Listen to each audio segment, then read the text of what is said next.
Hello and welcome. I'm Heather Kay, and this video is a slow playthrough video of Oscar Rieding's Opus 25, third movement. I'll be playing with metronome set at 72 for the quarter note. A great pace for learning and studying and refining details like rhythm, bowing, and phrasing. If you're currently studying this piece, feel free to play along. Listen for phrasing ideas or use this as a reference in your practice. And if you'd like step-by-step tutorials, fingerings, guidance, practice checklists, be sure to check out my course, Discovering Oscar Rieding, Essential Violin Pieces for Developing Violinists. You can find the link in the description below. Without further ado, let's get started. I'll play my A for you if you'd like to tune to my A.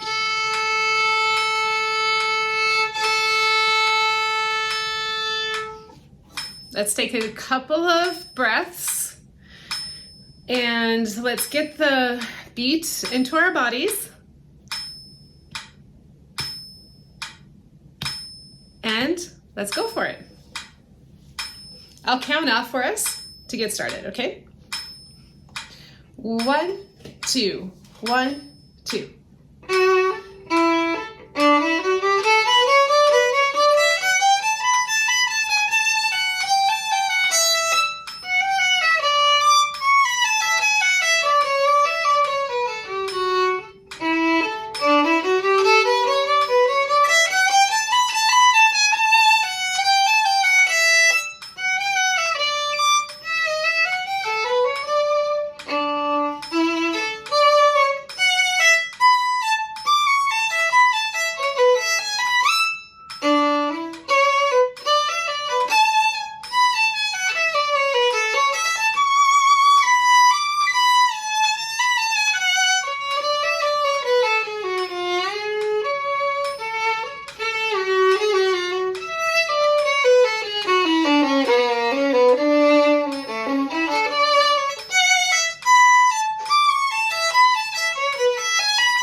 Thank you so much for watching and playing along with me. This slow tempo is a powerful tool for building clarity and confidence in a movement especially as lively as this one. If you found this helpful, there's so much more waiting for you within the course. From detailed tutorials to play along videos and practice checklists that you can print up and check off, technique tips designed to support your violin journey. And I'd love to welcome you inside. Until next time, happy practicing and keep shining through your music. Ciao!